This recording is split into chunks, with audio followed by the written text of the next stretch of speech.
vaincrai en Jésus. Esther. Nous allons prendre Esther et nous allons lire le chapitre 3. Le chapitre 3 et nous lisons à partir du verset 1er jusqu'au verset 13. Esther, chapitre 3, à partir du verset 1er. Après ces choses, le roi Assyrus fit monter au pouvoir Aman, fils d'Amedata, l'Agadite. Il l'éleva en dignité et plaça son siège au-dessus de ceux de tous les chefs qui étaient auprès de lui. Tous les serviteurs du roi qui se tenaient à la porte du roi fléchissaient le genou et se prosternaient devant Aman. Car tel était l'ordre du roi à son égard. Mais Mardochée ne fléchissait point le genou et ne se prosternait point. Et les serviteurs du roi qui se tenaient à la porte du roi dirent à Mardochée: pourquoi transgresses-tu l'ordre du roi? Comme il le lui répétait chaque jour et qu'il ne les écoutait pas, il en fit rapport à Aman pour voir si Mardochée persisterait dans sa résolution. Car il leur avait dit qu'il était juif. Et Aman vit que Mardochée ne fléchissait point le genou et ne se prosternait point devant lui.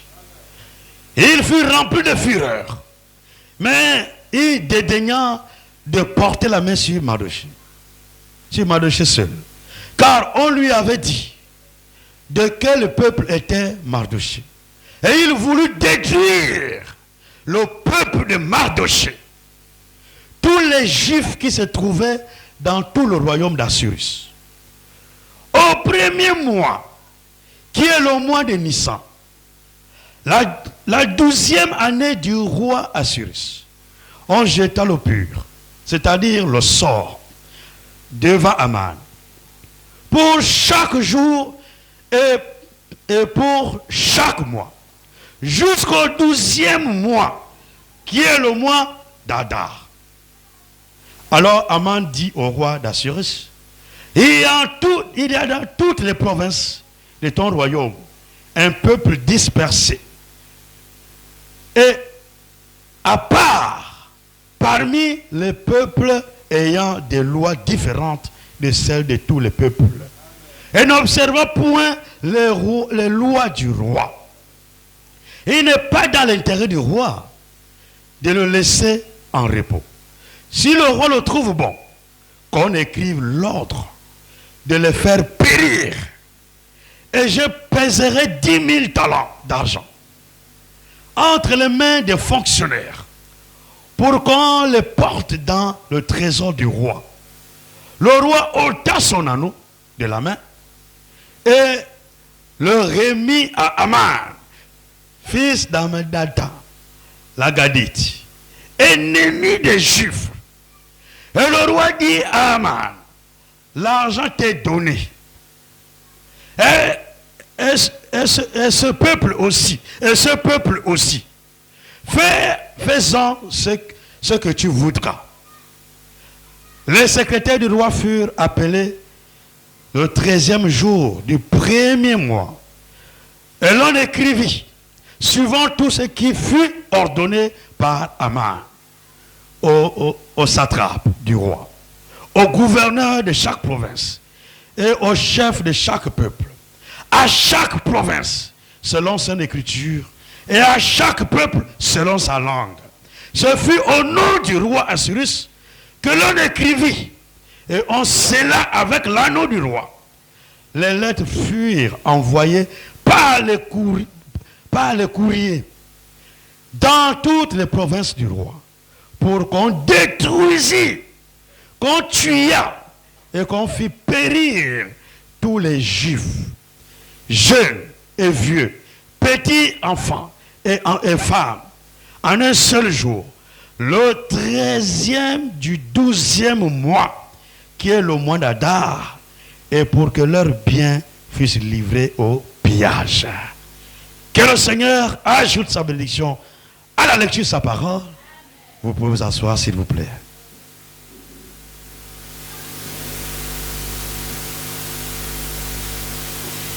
Que Dieu vous bénisse richement.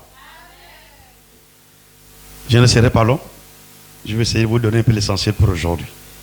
Parce qu'aujourd'hui, on va juste planter un peu le décor. Vous savez, le Saint-Esprit, je crois pour ma part, le Saint-Esprit travaille dans cet endroit. Pour ma part, je crois ça à 100%. Parce que j'ai eu le temps de voir cela. Vous savez que, je pense que c'était le jeudi la semaine dernière, quand quand j'avais prêché sur la prière persévérante. Voilà. La prière persévérante. Et je vous avais dit, le mois de mars, ce mois-là, c'est un mois consacré. C'est beaucoup retenu ça. N'oubliez pas ça. Et je vous avais dit pendant la prédication, je vous avais dit, le sujet que vous avez déjà choisi, c'est le même sujet que vous allez mettre en prière pendant tout le mois de mars. Pas plusieurs sujets. Un seul sujet. Et je vous avais dit, pendant tout le mois de mars, priez seulement sur ce sujet.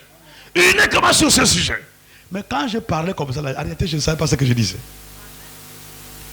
Mais comme je sais comment Dieu m'utilise, à la maison, je dis, mais Seigneur, qu'est-ce que tu veux montrer à ton peuple?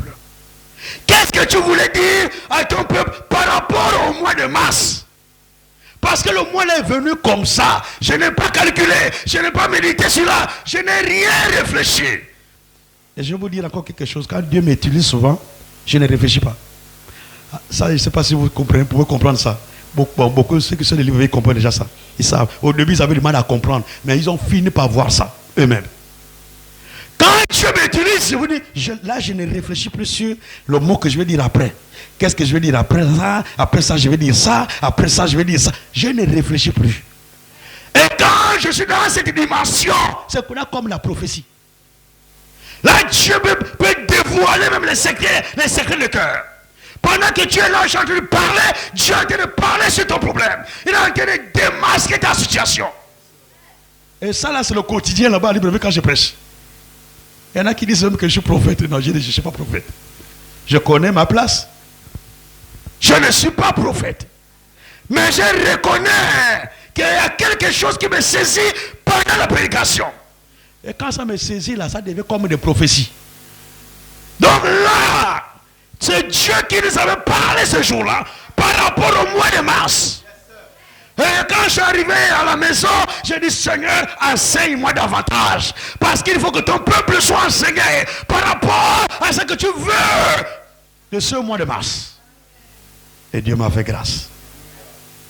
Alors, Dieu m'a conduit dans beaucoup des Écritures pour comprendre l'importance du mois de mars. Et moi-même aussi, j'ai compris au même moment. Là, pendant que vous comprenez, là, c'est comme ça que j'ai compris pendant la méditation. J'avais compris ça. Le mois de mars chez les Juifs, c'était un mois très important. Et eux-mêmes, ils ont qualifié ce mois-là du mois de la joie. Donc quand tu rentres dans ce mois-là, dans le mois de mars, ce mois ne finira pas tant que tu n'as expérimenté la joie. La joie par rapport à ton problème, la joie par rapport à ton épreuve, la joie par rapport à ta situation. Tu dois expérimenter la joie. Et je te dis, mon frère, ma soeur, si tu demeures ferme et tu pries sur ton sujet-là, jusqu'à la fin du mois de mars, tu vas expérimenter la joie. Prenez ça vraiment, allez-y appliquer. Moi, je vais appliquer ça. Appliquez, mon frère, ma soeur. Si vous n'appliquez pas cela, vous allez passer à côté de la visitation de Dieu pendant le mois de mars. Alors, je suis rentré dans les Écritures pour bien comprendre. Et c'est comme ça que j'ai compris. Quand le mois de mars, la correspondance du mois de mars dans le calendrier juif. Vous savez que nous, on n'a pas le même calendrier. Hein? C'est pas aujourd'hui qu'on va étudier ça. C'est un peu trop profond. Nous, les nations, que la Bible appelle les nations, nous avons été sous la domination romaine jusqu'à aujourd'hui. Vous savez, aujourd'hui, l'Empire romain a changé juste de phase. Hein? Ah, ça, c'est des grands enseignements. Avant, on appelait ça Empire romain. Aujourd'hui, on appelle plus Empire romain. Aujourd'hui, on appelle ça maintenant l'Union européenne. L'Union européenne que vous comprenez là partout, c'est l'Empire romain. Et cet empire a une influence sur les pays africains. A une influence sur nous-mêmes au Gabon. L'Union européenne décide même sur certaines choses au niveau du Gabon. Alors, les Romains nous ont imposé la manière de compter que nous comptons aujourd'hui. Les Romains nous ont imposé même leur propre calendrier. Le calendrier que vous avez tous dans les maisons là, c'est le calendrier romain. Ça vient de Rome. Alors que les Juifs, ils ont leur propre calendrier à part. Un calendrier à part. Aujourd'hui, nous sommes en quelle année? Nous sommes en 2026. Les Juifs, nous sommes en 2026. Hein?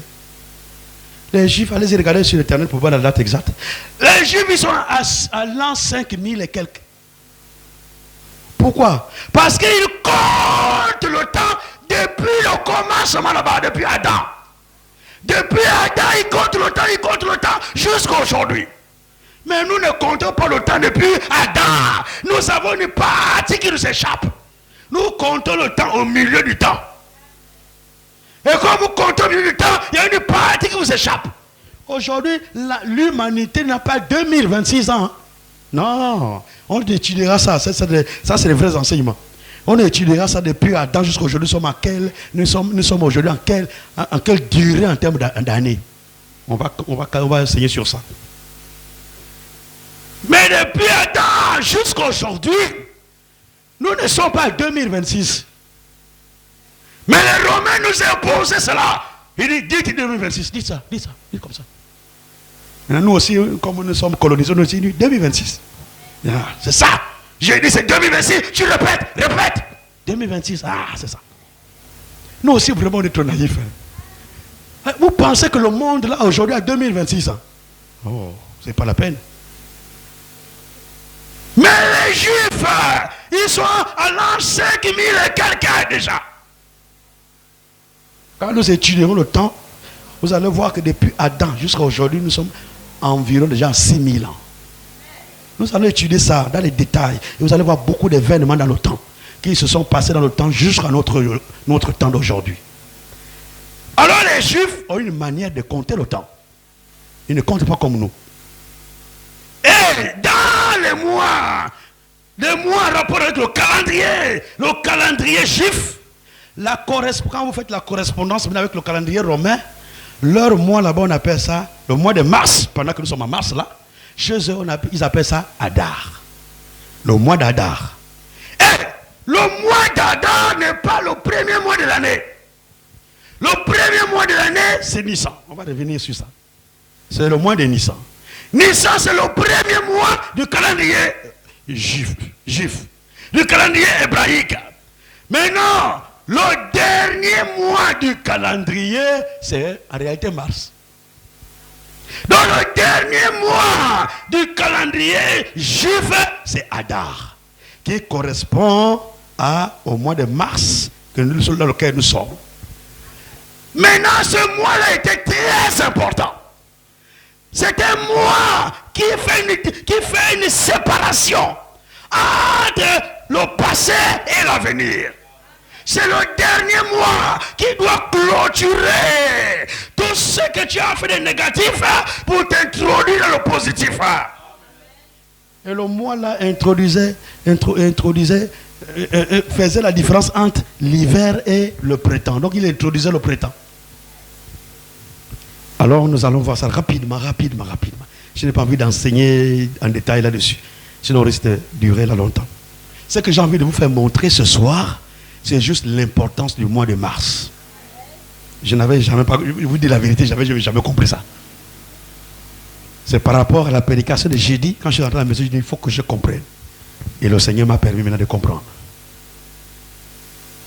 Maintenant, quand vous étudiez l'importance du mois de mars, ça vous ramène à l'histoire des Juifs, sous la reine Esther. Et c'est ça là que nous allons déjà planter nos décors aujourd'hui. Et nous allons bien comprendre l'importance de ce mois-là. Qu'est-ce qui s'est passé pendant ce mois de mars pour les Juifs? Qu'est-ce qui s'était passé? Alors, nous revenons à Esther 3. Suivez attentivement.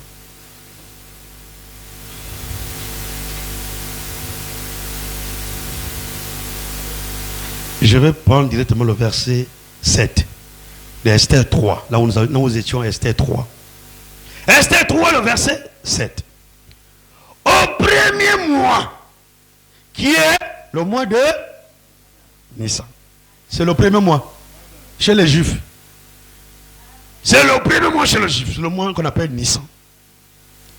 Au premier mois, qui est le mois de Nissan, la 12e année du roi Assyrus, en jetant le pur, c'est-à-dire le sort, devant Aman, pour chaque jour et pour chaque mois, jusqu'au 12e mois, qui est le mois d'Adar. Le mois d'Adar, c'est le 12e mois. Donc il y a 12 mois dans le calendrier juif. Le premier mois, c'est le mois de Nissan. Et le dernier mois, c'est le mois d'Adar. Alors, si le mois d'Adar, comme le mois d'Adar correspond, si le mois d'Adar correspond, le dernier mois correspond en mars, alors le premier mois commence quand? J'ai les élèves dans la classe.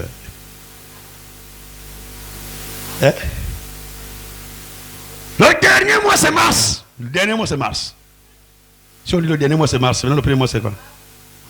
Que Dieu te bénisse ma soeur. Le dernier mois c'est mars, correspond à mars dans notre calendrier romain.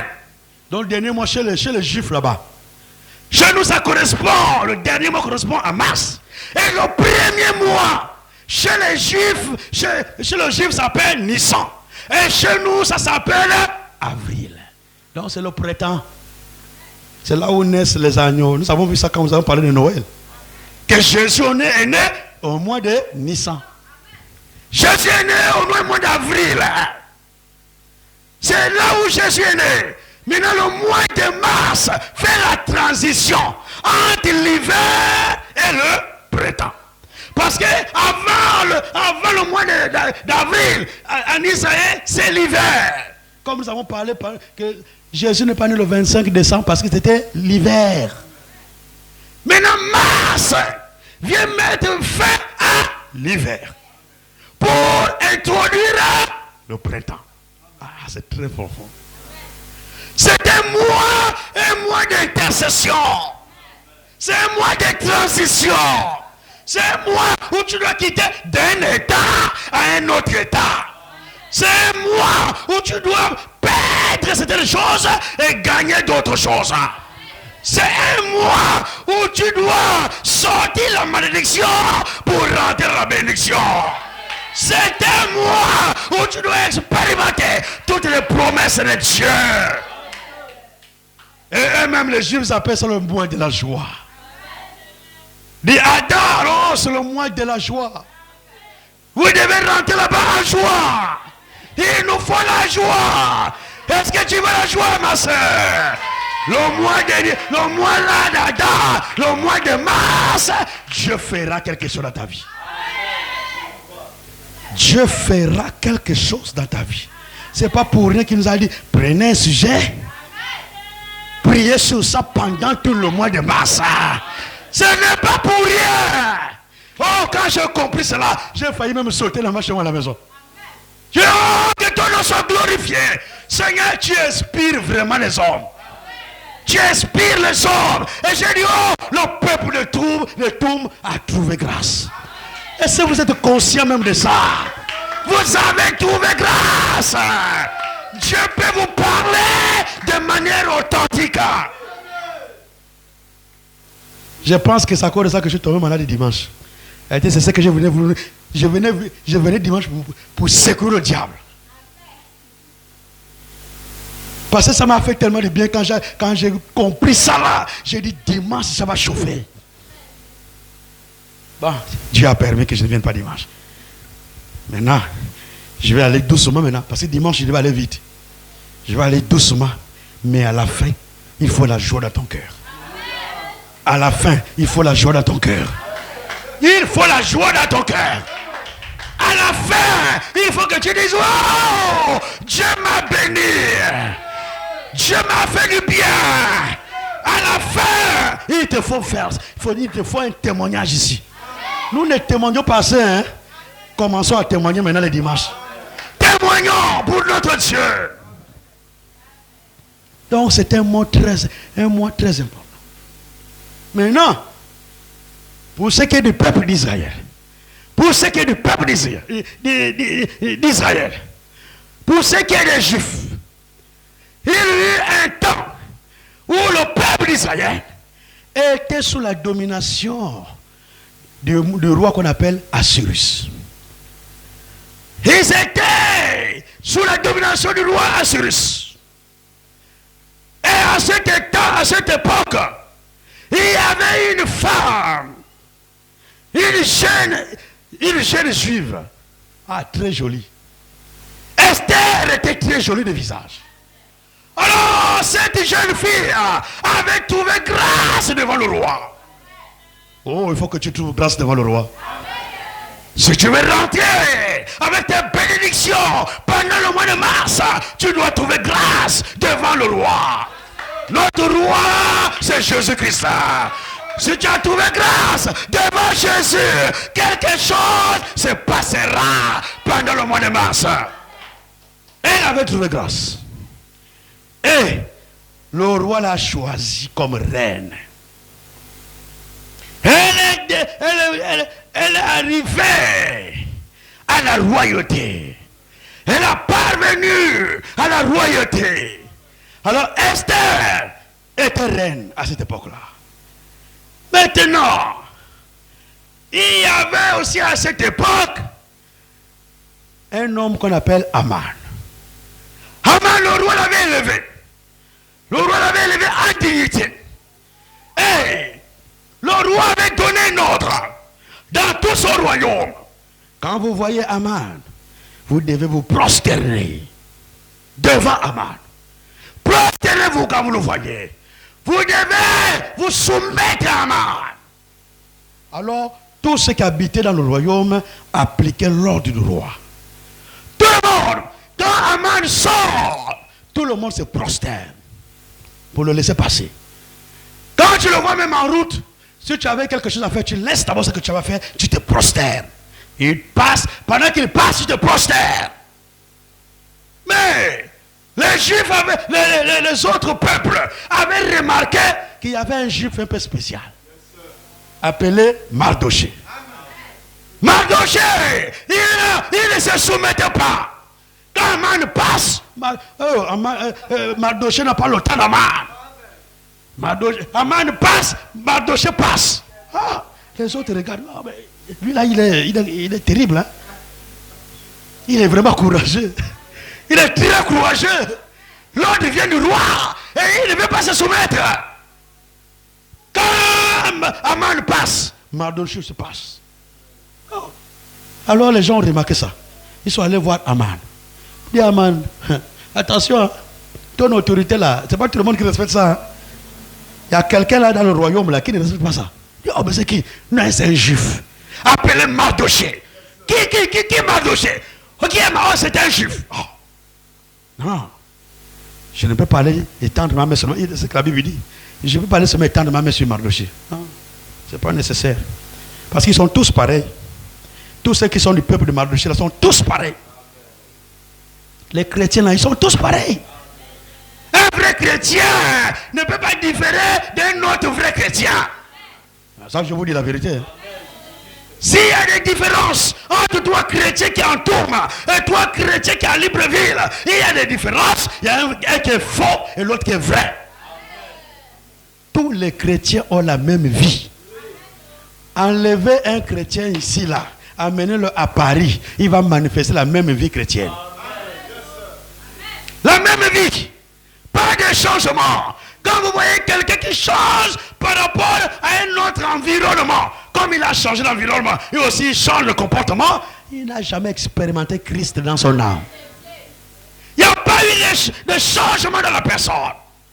Quand Dieu t'a changé, tu demeures maintenant la même personne. Parce que la Bible dit que Dieu ne change pas. Maintenant, comme Dieu ne change pas, il te donne aussi sa nature. Tu as maintenant la nature de Dieu. Et peu importe l'endroit où tu iras, tu ne changeras pas. Tu es toujours la même personne. Oui. Alors, Mardoché ne se soumettait pas. Alors, qu'est-ce que Aman fait? Il dit non. Si je mets la main sur Mardoché là, il y aurait un autre juge qui va faire la même chose. Ils sont pareils. Si je mets la main individuellement sur un autre là, l'autre aussi va faire pareil. Non. Ce qu'il faut faire quoi? Il faut quoi? Il faut les détruire tous. Et ça, je vous dis ce soir, c'est notre thème ce soir, c'est le projet destructeur. Le projet destructeur. Et ce projet, la réalité, c'est le projet de Satan. Satan, son seul projet, c'est détruire. Dieu est créateur. Satan est destructeur. Dieu unit. Satan divise. Dieu est amour. Satan manifeste la haine. Quand vous voyez quelqu'un qui fait le contraire de Dieu, alors il est oint par Satan. Oh, alors, il dit il faut que je détruise tout le monde. Alors, il allait voir le roi pour dire au roi. Il dit au roi, Aman va dire au roi. Il dit au roi, ton ordre que tu as donné là, vous savez, il y a des gens, il y a des rebelles hein, qui ne se soumettent pas à tous tes ordres. Hein. Là, ils mélangent maintenant tout là, il ne parle pas de lui seulement. Roi, si vous faites pas attention là, il y a un peuple là qui est rebelle. Ils sont rebelles, ils ne se soumettent pas à toi. Vous savez, un vrai chrétien ne se soumettra jamais à une loi qui est contraire à la parole de Dieu. Il préfère la mort. Même si dans ce pays, on prend une loi qui est contraire à la parole, je ne me soumettrai pas. Ah mais il n'y a pas de problème, vous allez me tuer. Il n'y a pas de problème. Mais je ne me soumettrai pas. Je ne me soumets uniquement qu'à la parole de Dieu. Un chrétien, véritable chrétien, ne se prosterne pas devant un autre homme. Nous, on se prosterne que devant Dieu seulement. Ça me fait souvent mal de voir certaines choses dans les veillées là, les veillées funéraires. Dans les veillées funéraires, vous allez voir, on va venir, on met le corps ici, on va mettre le corps, les gens vont tourner là autour du corps, tourner, et quand il arrive là devant le corps, il s'arrête. Il part. L'autre aussi vient, il tourne. On ne s'incline pas devant mort. S'il y avait quelqu'un qui avait l'habitude de faire ça ici, arrêtez de le faire. S'il y a un mort, tournez seulement. Tu tournes et tu vas t'asseoir. Mais ne viens pas là te prosterner devant un mort.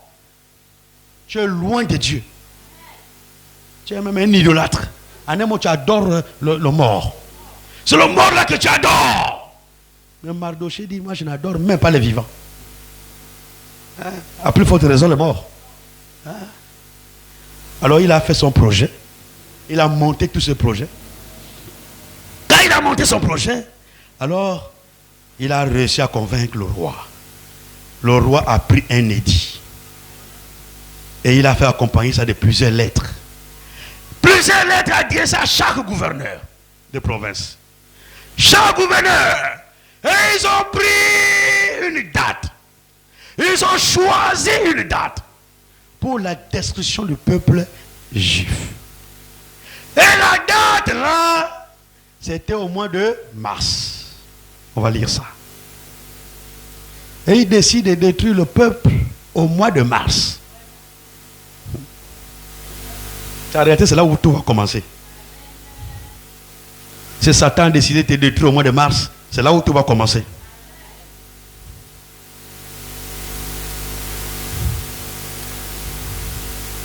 Le verset, nous sommes toujours dans Esther 3, le verset 13. Verset 13. Les lettres furent envoyées, verset 13. Les lettres furent envoyées par les courriers dans toutes les provinces du roi pour qu'on détruisît, qu'on tuât, qu'on fit périr tous les juifs, jeunes, vieux, petits enfants et femmes, en un seul jour. Ça devait se faire en un seul jour. En un seul jour. Et là, écoutez la suite. En un seul jour, le 13e du 12e mois, qui est le mois d'Adar, et pour que leurs biens fussent livrés au pillage. Là, je reprends, pour qu'on comprenne bien. En un seul jour, le 13e jour du 12e mois, qui est le mois d'Adar. Donc il s'agit du 13 mars. Dites, si on veut lire en hébreu, c'est le 13 Adar. Le 13 Adar. Aujourd'hui nous sommes quand? Quel était bénisse mon frère. Quand j'ai lisé ça à la maison, j'ai dit, mais il y a des coïncidences vraiment terribles. Aujourd'hui c'est le 12 mon frère. C'est le 12 Adar. Donc c'est le 12 mars. Demain, c'est le 13 Adar. C'est le 13 mars. Alléluia. C'est pas pour rien que Dieu vous a parlé ici. Dieu connaît toutes choses. Faites attention à la journée de demain. Faites attention à la journée de demain. Ne sors pas sans prier. Si tu vas au travail, prie d'abord avant de sortir demain le 13. C'est le jour où Dieu avait décidé, où Satan, où Aman avait décidé de détruire tout le peuple d'Israël. Le 13 Adar, le 13 mars, il a décidé, ils ont pris la décision, ils ont même envoyé des courriers, ils ont envoyé des lettres à tous les gouverneurs dans toutes les provinces. Ils ont dit, vous devez les détruire tous les juifs, les petits enfants, les vieillards, les femmes, les hommes. Vous les devez les détruire en un seul jour. Et ce jour-là, c'est le 13 Adar. Un seul jour. Le 13 Adar. C'est ce jour-là que vous devez tous les mettre à mort. Tous. Tous. Vous devez les mettre tous à mort. Le 13 Adar. Quand j'ai refusé la maison, j'ai dit, il y aura quoi demain? Attention. Que le peuple de Dieu prie. Que le peuple de Dieu prie. Priez avant de sortir. Ce n'est pas la prière que nous contrecarrons les plans de Satan. Ne prenez pas ça à la légère. Vous savez, notre frère qui vient souvent, il a juste, je suis souvent en contact avec lui, il a juste un petit problème en ce moment, mais il va en train de régler ça. Notre frère Karl. Ils sont sortis l'autre semaine là-bas, parce qu'il était éprouvé. Il devait l'enterrer l'un des membres de sa famille. Quand ils arrivent là-bas au feu rouge, qui est le feu rouge qui est au niveau du marché banane là, à Libreville, dans le PK là-bas, au PK 8 là-bas. Quand ils arrivent là, pendant que c'est son père qui conduisait, on ne sait pas où la voiture est sortie. Une voiture est sortie quelque part, lui il était sur le côté, assis, le frère Karl. Il était assis sur le côté. Alors, l'autre voiture sort, ça prend uniquement le côté là où il est assis. Vraiment accident. Ça a pris tout le côté. Alors, le père est sorti là-bas. Tous sont sortis indemnes. Lui, il est sorti avec quelques égratignures là. Quand il est sorti, la première personne qui l'a appelé, c'est moi. Il dit, oh, j'ai failli mourir. J'ai failli mourir. Oh, il a réalisé la grâce de Dieu sur lui. Il dit, j'ai failli mourir. J'ai failli mourir. J'ai dit, Dieu t'a fait grâce. Tu n'es pas mort. Dieu t'a fait grâce. Accroche-toi au Seigneur. Dieu n'a pas permis que le pire t'arrive. Qu'est-ce qu'il sait? Qu'est-ce qui t'attend la journée de demain? Ne négligez rien, hein, avec le Seigneur. Peut-être c'est un accident. Peut-être c'est un braquage. Peut-être c'est quoi, je ne sais pas. Je ne sais pas. Mais j'essaie de suivre la conduite de l'esprit par rapport à ce qui se passe parmi nous. C'est que Dieu a commencé à faire depuis ce jour-là de jeudi. J'ai beaucoup médité, hein, pour comprendre qu'est-ce que le Seigneur veut. Alors, ils avaient décidé de détruire tout le peuple le 13 mars. C'est là où ils ont décidé, comme Satan a décidé, que cette année, il te détruira. Il va te cribler. Comme il avait décidé de cribler Pierre. Un jour, Jésus, le matin, il se lève, il vient vers Pierre. Il dit, oh Pierre, vous pouvez lire ça dans Luc 22, verset 21. Oh Pierre, Satan, le diable, Satan, t'a réclamé cette nuit même. Il t'a réclamé, il a voulu te cribler comme on crible le froment. Mais, j'ai prié pour toi. Satan nous réclame tous. Le projet de Satan pour tous dans la salle ici, c'est de vous détruire. Satan sait, je connais déjà sa destinée. Il sait là où il part. Il dit avant de partir là-bas, je dois détruire le maximum de personnes sur la terre. Le projet de Satan, c'est un projet destructeur. Satan ne construit jamais. Satan n'édifie jamais. Mais Satan, c'est seulement détruire. Lui, c'est détruire. Détruire les foyers. Détruire le mariage des gens. Détruire les études des gens. Les études des élèves. Détruire le travail. Détruire, lui, c'est la destruction. Destruction. Satan a décidé de te détruire, mais Dieu va contrecarrer ça cette année. Ce qui s'est passé avec eux, avec le peuple juif, quand ils ont appris, parce que c'est ce que vous êtes en train d'apprendre aujourd'hui. Vous êtes en train d'apprendre le dessein de Satan, le plan de Satan sur vous. Alors, quand ils ont appris le plan d'Aman, ils ont appris le projet d'Aman. Oh, Aman veut nous détruire. Alors, Mardochée a décidé d'aller voir la reine Esther.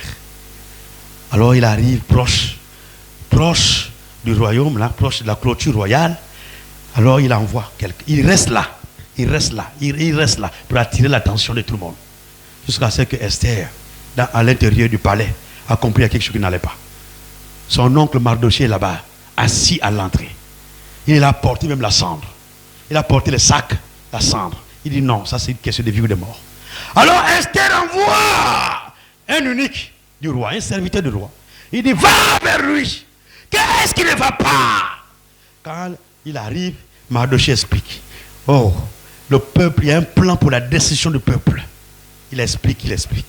Quand il retourne là-bas voir Esther, il y a le serviteur du roi dit à Esther, lui, il y a un plan. Voici. Aman a décidé de vous détruire, vous tous les juifs. Et bien comment ça? Oui. Alors Mardochée dit que va voir le roi. Comme tu es reine, tu n'es pas reine pour rien. Tu n'es pas là où tu es en ce moment pour rien. Si Dieu a permis que tu sois quelque part, c'est pour son œuvre. Si Dieu a permis que tu travailles, c'est pour son œuvre. Même les études là où tu es là-bas, tu dois parler de son œuvre. C'est pour, partout où nous sommes, c'est pour l'œuvre de Dieu.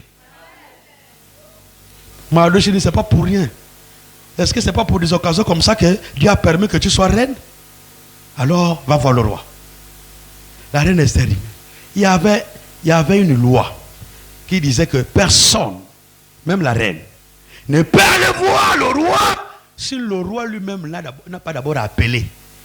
Il faut que le roi t'appelle. Et à partir de ce moment, tu peux maintenant venir dans la présence du roi. Si le roi ne t'a pas appelé, tu ne rentres pas dans sa présence. Même si tu es reine. Et si tu le faisais, la sentence c'est la mort. On te tue. Même si tu es reine. Et Esther connaissait la loi. Alors Esther dit encore au serviteur du roi, dit, va, retourne, va voir Mardochée là-bas. Dis-lui qu'il y a une loi. Il y a une loi. Je ne peux pas rentrer comme ça chez le roi. Alors, il est allé, le serviteur allait voir Mardochée, il explique. Mardochée dit, ah, ça le regarde. Si elle ne fait rien, je n'ai plus le temps, hein, parce que je suis en train déjà de clôturer. Sinon, on devait lire tout ce que je suis en train de dire là. Il dit, même si elle ne fait rien, là c'est Mardochée, ah c'est la foi, j'aime bien cette foi-là.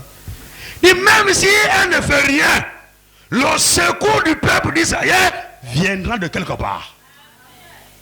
Donc, elle doit savoir que même si elle est là-bas dans le royaume, la destruction là, ça le concerne aussi elle. Elle aussi, si nous mourons là, même elle aussi, elle va mourir. Nous tous nous mourrons. Alors le serviteur du roi est reparti encore voir Esther pour l'expliquer. Ah, quand Esther a compris ça, c'est là où est venu le jeûne d'Esther. C'est là où nous allons nous arrêter aujourd'hui. Il a dit, nous devons gêner. Il va voir Mardochée. Va lire à Mardochée. Nous sommes au mois de mars toujours. Hein. Mais la date est prévue sur le 13. Le 13 mars. Et avant le 13 mars, il faut que nous gênons. Il faut gêner. Parce qu'après le jeûne, je dois aller voir le roi. Je dois aller parler au roi. Même s'il doit mourir, il n'y a pas de problème. Mais je dois aller voir le roi. Alors, Esther a engagé tout le monde dans un jeûne de 3 jours à sec. Ni boire, ni manger. Pas manger, ni boire pendant 3 jours. On peut le faire? On peut le faire? On peut le faire? Alléluia! Ah, que Dieu vous bénisse. Que Dieu vous bénisse. Parce que je disais que le peuple là, parce qu'il faut que nous devons gêner dans le mois de mars. Devons gêner. Là, ça devient vraiment une question de vie ou de mort. Je dis ce qu'ils ont fait là-bas. Il faut que nous fassions aussi la même chose. Ils ont fait ça, ça a réussi. Dieu a contrecarré après le jeûne. Là, nous sommes en train d'anticiper, mais on va parler de ça prochainement. Après le jeûne, Dieu a contrecarré les plans d'Amar. Même Amar lui-même ne comprenait plus rien. C'est maintenant même Mardochée qu'on vient maintenant élever maintenant la place d'Amar. C'est maintenant lui que le roi avait décidé, puisque Mardochée avait rendu un grand service au roi Assyrus dans le temps. Et il y avait un livre de souvenirs. Quand on va regarder le livre de souvenirs, on voit que, mais Mardochée avait fait quelque chose de très important. Il faut honorer Mardochée. Et qui a même honoré Mardochée, c'est Amar. Amar a contribué à élever Mardochée. Satan va contribuer à t'élever ce mois. Il va contribuer à t'élever, à élever ce mois de mars.